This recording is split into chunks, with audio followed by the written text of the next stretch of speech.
কথা আল্লাহ রাসূল সাল্লাল্লাহু আলাইহি ওয়াসাল্লাম সকালে বলছেন, যেই ব্যক্তি তোমাদের মাঝে এখন আসলো সে জান্নাতি। সবাই তার দিকে দেখে অবাক হলো।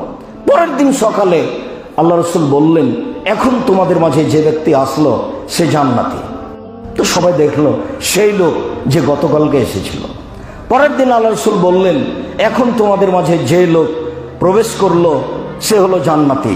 সবাই দেখলো সে সেই যে গতকালকে এসেছিল, আগের দিনে এসেছিল।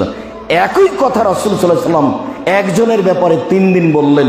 একজন সাহাবী চিন্তা করলেন, আচ্ছা আমি একটু দেখি তো কেন তাকে তিনি জান্নাতি বললেন পরস্পর 3 দিন, কি তার কাছে এমন আমল আছে। তা আমি বাড়িতে এইভাবে বিদায় নিয়ে চলে গেলাম। আমি তাকে মিথ্যার আশ্রয় নিয়ে বললাম, বাড়িতে আমি গন্ডগোল করে চলে এসেছি, আমি আপনার কাছে 3 দিন থাকতে চাই, ব্যবস্থা হবে কি? হ্যাঁ হবে, থাকো। 3 দিন থাকলেন। 3 দিন থাকার পরে চলে যাচ্ছেন।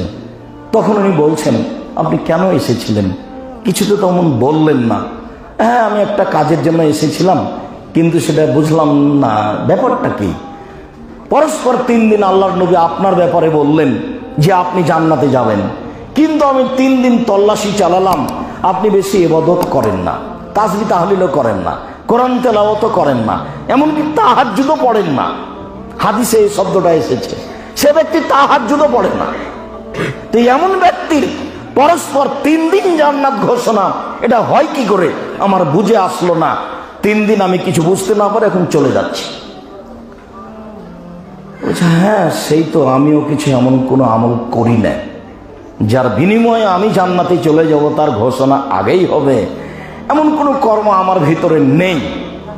তবে একটা কথা, যখন আমি রাতে ঘুমাই, ঘুমাতে যখন যাই, তখন আল্লাহকে বলি, আল্লাহ যার যা বিরুদ্ধে আমি বলেছি, যে আমার বিরুদ্ধে যা কিছু করেছে, আমি কারো ব্যাপারে কোনো অভিযোগ, অভিমান, সমস্যা, বিরোধিতা অন্তরে রেখে ঘুমাচ্ছি না, সব মাফ করে দিলাম।